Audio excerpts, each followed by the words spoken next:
Di atas perkongsian daripada Konti Nasional FM sebentar tadi.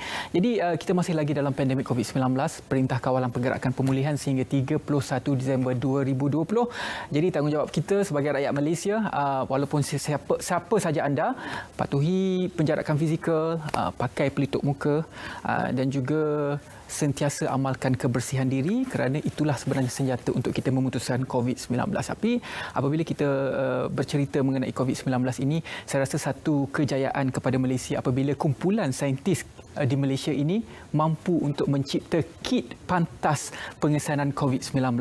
Di visual sekarang ini adalah saintis-saintis yang terlibat dalam penghasilan kit pantas untuk mengesan COVID-19 yang mana telah pun dianjurkan oleh salah satu badan di Amerika Syarikat. Dan kita sekarang tengah lead ataupun tengah berada di hadapan untuk memenangi cabaran tersebut, dan salah seorang saintisnya berada di studio bersama saya untuk kita rungkaikan lagi bagaimana penghasilannya, apa kelebihannya dan bagaimana ia boleh dipasarkan. Bersama saya Dr. Izzat Sufian, pensyarah kanan kuliah Farmasi Universiti Islam Antarabangsa Malaysia. Selamat datang ke Selamat Pagi Malaysia, Dr. Izzat. Pertamanya, tahniah diucapkan di atas kejayaan saya rasa kumpulan saintis Malaysia yang mampu untuk menghasilkan kit ujian pantas pengesanan virus COVID-19 ini. Jadi secara untuk awal ini, bagaimana sebenarnya penghasilan ini dihasilkan? Okey, terima kasih kerana menjemput saya mewakili pasukan. So, berkenaan kit yang kami hasilkan atau kit kami ialah kit pantas atau kita panggil rapid test kit menggunakan teknologi iaitu nanoteknologi, di mana kit ini ialah kita dapat idea bila kita lihat daripada permulaan itu PKP dan kita lihat permasalahan yang timbul daripada pihak KKM sendiri, di mana mengalami dengan PCR testing dan juga dengan rapid test kit yang di mana hanya mengesan antibody. Dan kami datang dengan idea, why not kalau kita sendiri mencipta kit yang terus mengesan virus itu sendiri tanpa we call it non-invasive tanpa invasif. Sebab kita tengok dengan swab testing, kita tengok agak kritikal lah, dan kita tahu keperitannya bila masukkan di bahagian rongga mulut dan hidung. Dan so kit kita ialah datang dengan nanoteknologi, di mana kita mengesan virus SARS-CoV-2 ataupun yang virus yang menyebabkan penyakit COVID-19 ini sendiri dengan mengesan kehadiran virus daripada air liur manusia. Dan menariknya tentang kit kita ni ialah ia mudah alih. Ia tidak memerlukan makmal yang khas seperti yang kita lakukan dengan RT-PCR pada masa kini, dan ia dalam pada kos yang rendah dan dijangkakan dalam within ataupun dalam masa kurang daripada 5 minit kita dapat mengesan sama ada seorang pesakit itu positif COVID atau tidak. Jadi perkembangan kit tersebut, adakah ia sudah berada dalam pasaran ataupun ia masih lagi dalam saya difahamkan dalam cabaran MIT Solve 2020 Global Challenge. Jadi di mana perkembangan kit tersebut? Perkembangan kit sendiri kita dalam peringkat optimasi atau optimation lah, di mana kita dah ada the concept sudah ada, dan kit itu telah pun diuji secara peringkat awalnya sendiri, mana kita mampu untuk menggunakan nanoteknologi tersebut. Dengan cabaran macam MIT Solve 2020 Global Challenge ni, iaitu macam yang Encik Irwan betul tadi, iaitu dia inisiatif daripada MIT atau Massachusetts Institute of Technology, di mana dia memanggil semua satu dunia secara global untuk para saintis, para penyelidik untuk membawa inovasi mereka untuk sama ada mampu untuk mengatasi masalah dunia. Dan kami dalam cabaran kita panggil atau health security ataupun security keselamatan kesihatan dan pandemik, kami mengambil cabaran why not kami sendiri bawa kit ini sendiri untuk dipertandingkan. Yang menarik pertandingan ini ialah ada lebih kurang 736 solusi daripada 95 buah negara, dan alhamdulillah pasukan kami terpilih ke peringkat akhir, iaitu 15 pasukan terakhir dan satu-satunya daripada Malaysia. Wow, di Malaysia ada berapa pasukan? Ya, itu kami tak pasti, tapi Malaysia dapat masuk peringkat akhir, dan kami adalah salah satunya daripada Malaysia lah, daripada 95 buah negara. Pasukan ini diketuai oleh Dr. Amani Salim. Ya, Dr. Amani Jadi Salim. Bagaimana nak kumpulkan semua saintis yang saya rasa begitu hebat ini dalam satu bidang, dalam kesibukan kerjanya untuk menghasilkan satu penemuan yang cukup penting dalam dunia sekarang. Bagaimana? Okay, betul. Sebab kalau kita lihat, kalau saya bagi analogi paling mudah lah kan, kalau kita tengok telefon pintar kita guna sekarang, so telefon pintar kita macam ada smartphone, ada iPhone, ada Android dan sebagainya. Ia bukan datang daripada hanya jurutera elektronik semata-mata. Ia memerlukan pelbagai pakar perisian, pakar komputer, pakar elektronik dan sebagainya.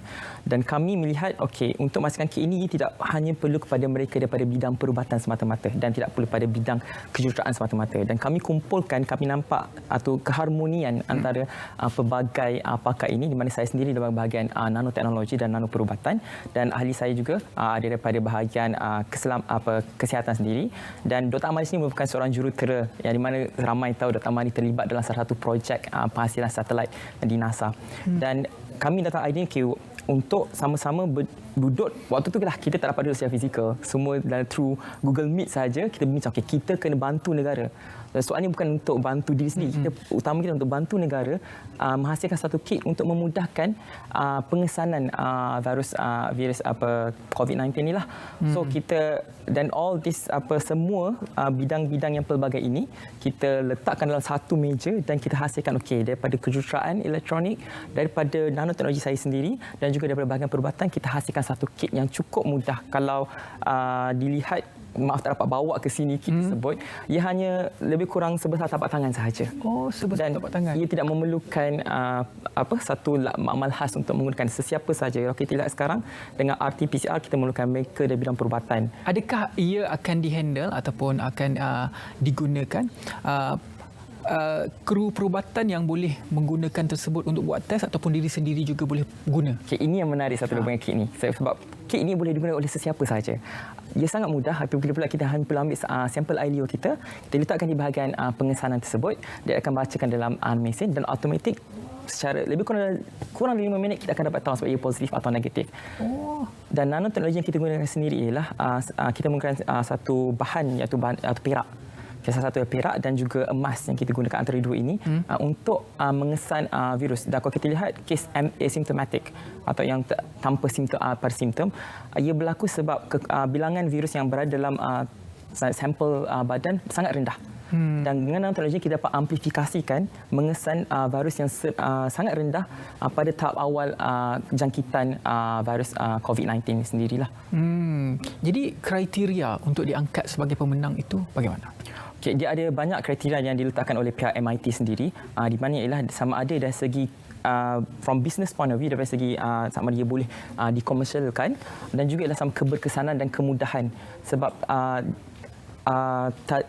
MIT sendiri melihat supaya kit ataupun solusi yang dibawa oleh pihak penyelidik ke pertandingan ini mampu digunakan secara umum seluruh dunia. Ia bukan hanya spesifikasi kepada sebuah negara sahaja, tapi mampu digunakan seluruh dunia.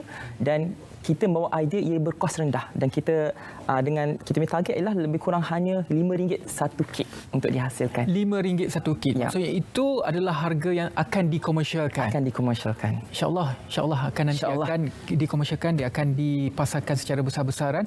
Cuma mungkin yang terakhirlah, mungkin kalau kita lihat potensi kepakaran di negara kita dari segi saintisnya dan juga saintis golongan mudanya ramai.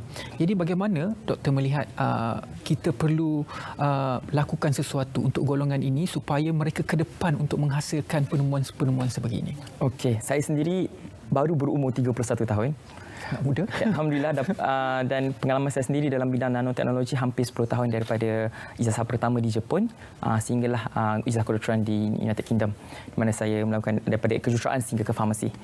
Dan saya bermula kerjaya sebagai seorang pensyarah juga sebagai seorang penyelidik pada berumur 26 tahun. Mana lebih kurang 5 tahun yang lalu lah, 4-5 tahun yang lalu.